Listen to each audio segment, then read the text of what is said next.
What's up, my beautiful people? Exile451 here with yet another daily dose of Reddit Happy. Diving back into r/deciding to be better today, so let's get to it. Today's post is from user Razvan Claudiu. This is a personal message for smart people, even brilliant ones, who are wondering how the heck brain-dead morons drive expensive cars, date supermodels, and live the good life, while the smart ones are struggling to make ends meet. Brutal truth inside. I used to have a friend. We'd read self-improvement books, listen to audios, and talk late into the night about everything we've learned. His thoughts were, if only I had the right idea and I knew the perfect way to do this, I'd make it big. And I was always arguing with him. Now, look, we all know what needs to be done. Go to the gym, wake up early, eat your vegetables. Most of the success strategies in life are common sense. Even a 10-year-old kid knows most of the things we need to do to succeed. The problem is getting ourselves to do them. And we'd argue on this a lot. We've never reached a consensus, but I stand by what I think. Reading 15 more books by Tony Robbins won't teach you something new. Reading a dozen books on communication won't reveal some incredible new unique way to deal with others that make them love you. No, chances are that you already know what needs to be done for you to get to the next level. You know that you're supposed to exercise, and you're supposed to save money, and you're supposed to be more assertive. It's only that you're not doing it. You're failing from an execution point of view. Because knowing something is one thing, doing it is another. And most people know a lot and don't do crap. This is true in business too, not just individuals. Business, ranging from 5 people, mom-and-pop establishments to GE and mega corporations, suffer from a lack of culture of executions. They make reports, they talk about ideas, they spin them around, they plan, but they don't take action. I have a friend who is a millionaire, like the real deal. He read books, I read books, but our approach differed. He read a book and then spent the next months applying it. He would read a chapter, say, that's interesting, let's try it out and do it. I'd read one book and then read another and then read another and become smarter, but nothing would get done. That's why he's a millionaire and I'm not. He took knowledge and applied it to create something real in the real world. I took knowledge and stuck it in my head, and unfortunately, nobody came so far to pay me for that. Everyone thinks that the secret is in the next source of information.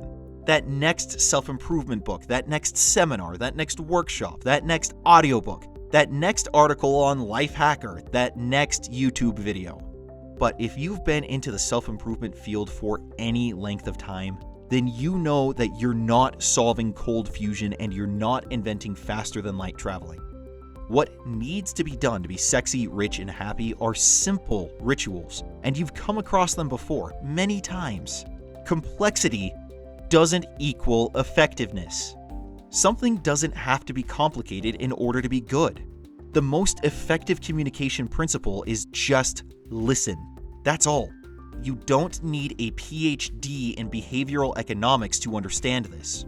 The most important principle from productivity is single task, one thing at a time. The second most important is set priorities and do them every day before doing anything else. Again, it's not wow. It's not making you shiver with emotion. It's not making you say, wow, that's deep. But the entire idea with information, here on Reddit, on YouTube, on Kindle, is that it isn't supposed to be deep. It's supposed to be something you are putting into practice, that you're doing. And if you're asking yourself many times, is it that simple? Then the answer is yes. It can be that simple. Because right now, there are people who are a lot more stupid and a lot more lazy than you and are doing a lot better. I'll share with you before I end a conversation I had with my friend. He told me this: OP, smart people almost always die poor. You know why? Because they overthink everything. Let's say that I go to a smart person with a business opportunity. He'll spend the next 15 months analyzing it and moving in circles and looking for more information.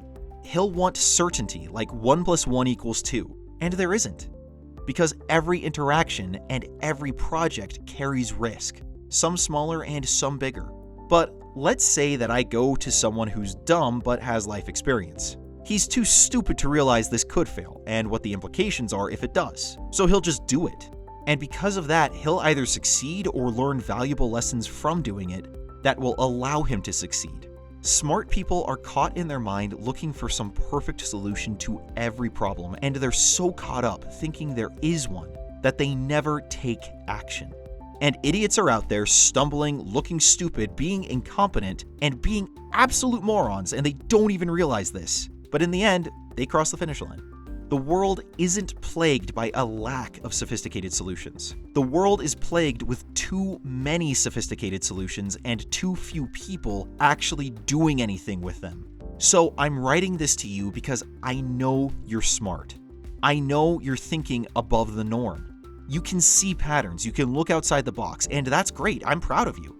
And now, please remember that your intellect and genius are also those things that push you to look for an ideal solution when none exists, and which keeps you from taking action because you're imagining all those things that could happen, but likely never will. You don't need to be more qualified. You just need to do it. Unless you're doing brain surgery or building rockets or you're in some highly specialized and competent field, there are millions of people who are brain-dead morons having success in what you want.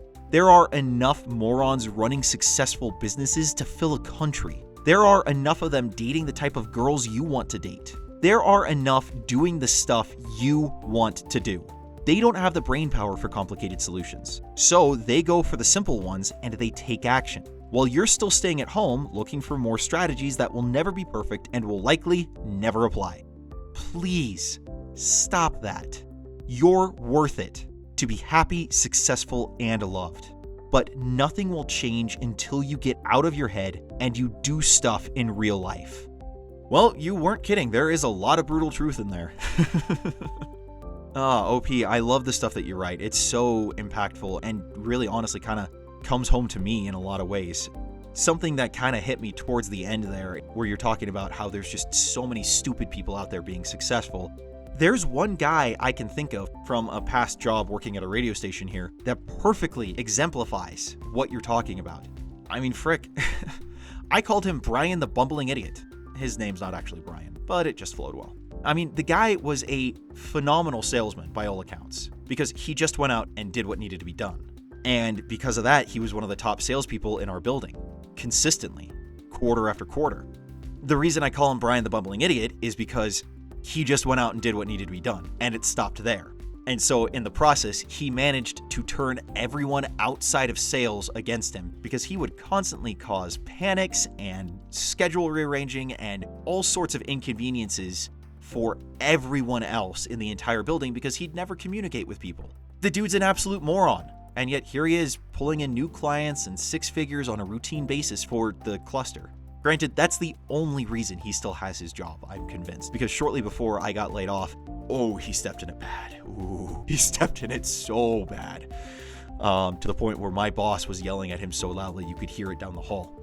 Yeah. But you're right. He didn't overthink, he didn't overanalyze, he just went out and was successful. Whereas someone like me, even though I was in production side, didn't really go much of anywhere, even though technically I've been tested and I'm like 2 points above genius level, and I hate sharing that because I always sound so conceited when I do, and I'm not trying to.